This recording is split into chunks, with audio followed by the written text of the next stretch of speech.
عاملين ايه؟ اهلا بيكم في فيديو جديد. والنهاردة بقى بنصور من سيدي جابر عشان نشوف اخر تطورات ميدان سيدي جابر والاتجاهات الجديدة للطريق. هنا ده شارع المشير احمد اسماعيل، وهنطلع بقى عند كوبري سيدي جابر عشان نشوف تطورات ميدان سيدي جابر. الاول طبعا كنا العربيات بتمشي تحت الكوبري عشان توصل بقى عند المنظرة وتلف تاني، لكن دلوقتي الطريق بقى سهل. الطريق دلوقتي العربيات بتمشي في اتجاه كده شارع مشير احمد اسماعيل، وبتحود يمين عشان تطلع على يعني ناحية بقى رشدي والمنظرة. واللي جاي بقى من المنشية هينزل من اسفل الكوبري وهيطلع على شارع المشير احمد اسماعيل. شايفين بقى اليوتيرن الجديد اللي تم عمله هنا عند ميدان سيدي جابر. كل بقى اللي جاي من طريق المنشية مثلا وعايز بقى يعدي يرجع تاني للمنظرة، بيحود من هنا ويمشي بقى في طريق هنا على اليمين ويوصل بقى لطريقه للرشدي بقى. طبعا عشان المنظرة كل الطريق ده بيحود من هنا. واللي جاي بقى وعايز يدخل لشارع المشير بيمشي من اسفل الكوبري. دلوقتي هنشوف مع بعض الاتجاهات بوضوح. بصوا هنا قافلين بقى الطريق بحواجز، مفيش بقى عربيات تمشي وتعدي من اسفل الكوبري زي الاول، العربيات كلها بتحود يمين.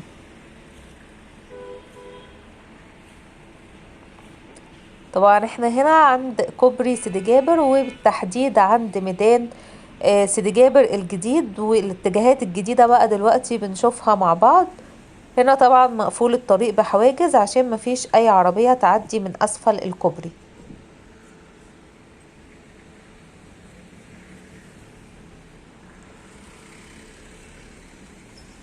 يعني اللي داخل ده كده غلط، المفروض الجزء ده كده اسفل الكوبري اللي جاي بس وعايز يطلع لشارع المشير. العربيات دي كلها المفروض تمشي من جنب الكوبري وتطلع بقى تحود شمال وتطلع على الكورنيش في طريقها للمنشية، ولكن كل العربيات اللي داخلة اسفل الكوبري دي غلط. المفروض الطريق ده دلوقتي للي جاي بس من تحت الكوبري وهيوصل لشارع المشير. هنمشي مع بعض دلوقتي من جنب الكوبري عشان اوريكم الطريق. بصوا هنا ده احنا كده اسفل الكوبري مكتوب يافطة المتجه لشارع المشير. طبعا هيمشي من الطريق ده، يعني كل اللي داخل ده كده غلط.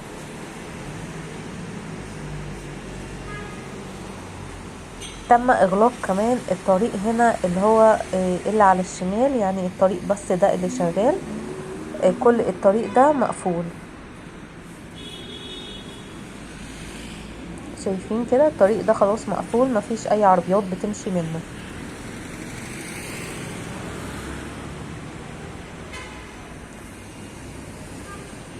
دول بقى اللي جايين ومكملين بقى لطريق المنشية او يدخلوا من اسفل الكوبري في اتجاههم لشارع المشير.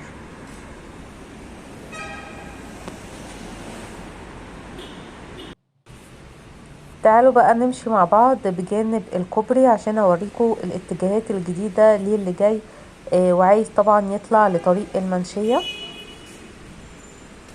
كده انا راجعة معاكم تاني من اسفل الكوبري، وده كده الميدان اللي تم تطويره، ميدان سيدي جابر.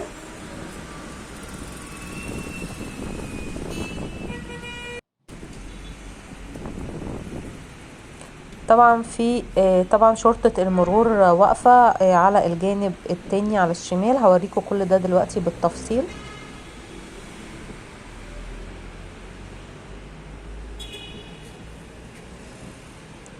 شايفين في شرطي المرور واقف هنا عشان طبعا ينظم حركة المرور بعد التحويلات الجديدة اللي تمت هنا في طريق سيدي جابر. هنمشي مع بعض كده بقى بجانب الكوبري عشان اوريكم التحويلة اللي مفروض تدخلوا منها لطريقكم بقى للمنشية.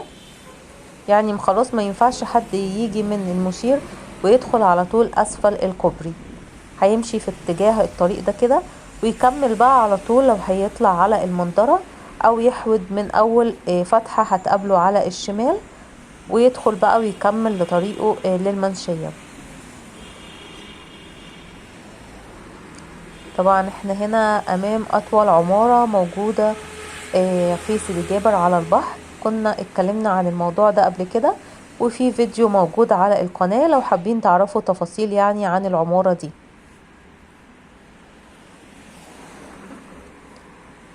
طبعا هو الطريق هنا طول شوية بالنسبة للناس اللي عايزة تتجه للمنشية، ولكن يعني هو ده كده نظام جديد بقى وتحويلات جديدة للطريق.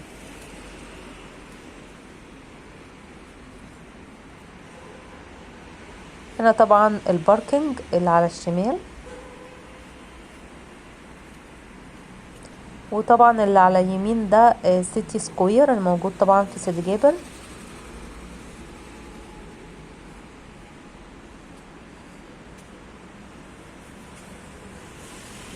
طبعا الطريق ده اللي احنا ماشيين منه كان مقفول قبل كده، وكانت كل العربيات بتمشي اسفل الكوبري، ولكن تم فتح الطريق هنا وتم بقى عمل تحويلات جديدة للطريق.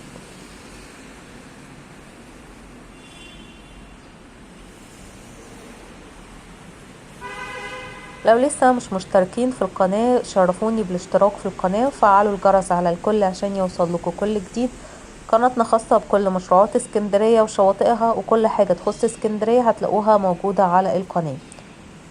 كده بقى احنا حودنا شمال عشان نكمل بقى الطريق ونوصل للمنشية. لو مش هنوصل للمنشية هنكمل في طريقنا عادي ونطلع على طريق المنظرة. دي كده التحويلات الجديدة اللي حصلت في طريق سيدي جابر.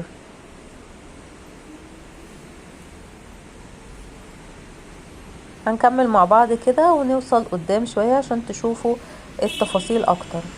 طبعا الطريق ده اللي بيكمل للمنشية، واللي طبعا مش عايز يكمل للمنشية بينزل بقى من اسفل الكوبري ويطلع على شارع المشير. لحد كده خلص الفيديو بتاعنا النهاردة. هتوحشوني جدا جدا لحد الفيديو الجاي. شكرا لكم ولمتابعتكم، اشوفكم في فيديو جديد. باي باي.